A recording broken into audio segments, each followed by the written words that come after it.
dañ ci ànd ak Serigne Saliou Seck. dal leen a jàmm école ubbi na tax l'observateur dugg ci marché bi di xool kaye yeeg big yeeg livre yeeg saag yi fan la njëg yi toll yéene kay groupe Futurs Médias bi ne juróomi fan ci weeru octobre bii di ñëw ci la école di ubbi ñeenti millions élèves nar a tàmbali seenum njàng ci atum ren mi waaye lu ko jiitu faaw waajuri ndongo yi jëndal seeni doom ay fourniture loolu itam yamoo ko jamono metti ba àgg ci lool njëg yi cher daanaka lépp yokk lool laal ñu ni la déet l'observateur ne ñi ci am ay ndongo yu bari lu gàtt-gàtt dinañ génne ci seen gafa juróom-ñetti fukki junni ci xaalis CFA ngir matali seen fourniture yu doom ñi nga xam ne nag dañuy taaba fi mu toll sëgg sëngéem lañ def ndax seenu fit dem na journal Rue 15 angle corniche bi ne Cheikh Oumar Anne mi ñu tabb yees mu jiite njàng mu suufe meeg mu digg doomu mi lii pàcc la bu njëkk boo xam ne war na caa defi jéego ngir mën a dégg daali ci atum njàng mu yees mi Vox Populi ne Cheikh Oumar Anne kay nee na njàng mu suufe meeg mu digg doomu mi li mu ci bëgg moo di lépp sedd ba noppi jaar yoon yéenekaay bi ne waaye nag lu ko jiitu faaw moom Cheikh Oumar Anne mi nekk ministre de l'éducation nationale mu lijjanti école yi nga xam ne ndoxi taw yaa ngay wéy di ca tëmb ba léegi loolee itam nekk beneen ponk boo xam ne jural na leen xel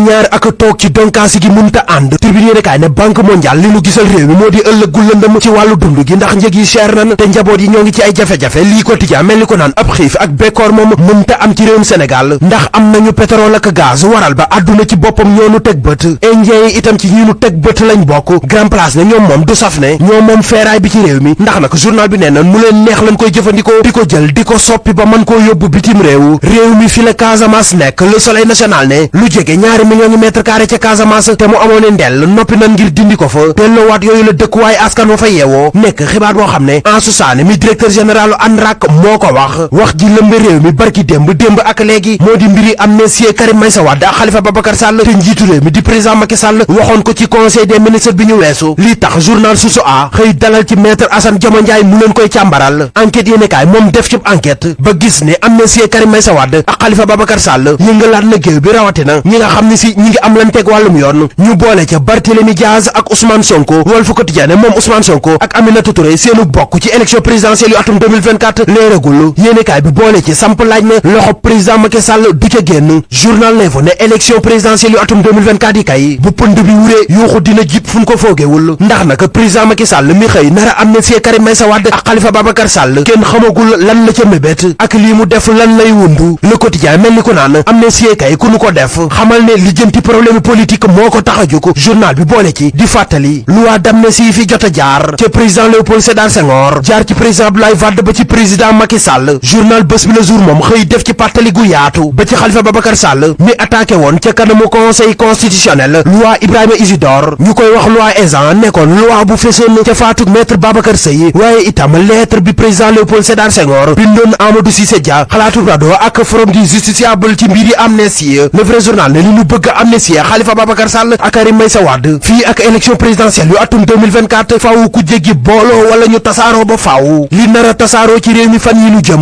moo di transfert d'argent bu yees flash la tudd l'observateur ne Birane Ndour mi directeur général groupe Futurs Médias moo ko taxawal te nee na laataa at mi di jeex dinañ tàmbali lu ni mel mu nar a law itam ci fukk ak ñeenti région yi nekk ci réew mi waxi Kaliphone ak ndaw si ko jiñoon viol yéenekaay yi ci réew mi bàyyeegun ko ba léegi Les Échos ne Kaliphone kay kaso la jëm ndax naka fi mu toll liñ koy toppe moo di coups et blessures volontaires di maanaam dóor nit ba gaañ ko ci ak tayeef njombe li am te nekkul tayeef kay ca Touba Ndorong Ocass ga ca Kaolack la amee Libération yéenekaay ne benn immeuble R+1 moo fa daanu journal bi yokku ci ne ba fii kenn xamagul ñaata doomu aadama ñoo ca faatu waaye nag lu gàtt-gàtt wàññi nañ fa ñetti doomu aadama yu ca ñàkk seen bakkan. Ndayan Lagos International,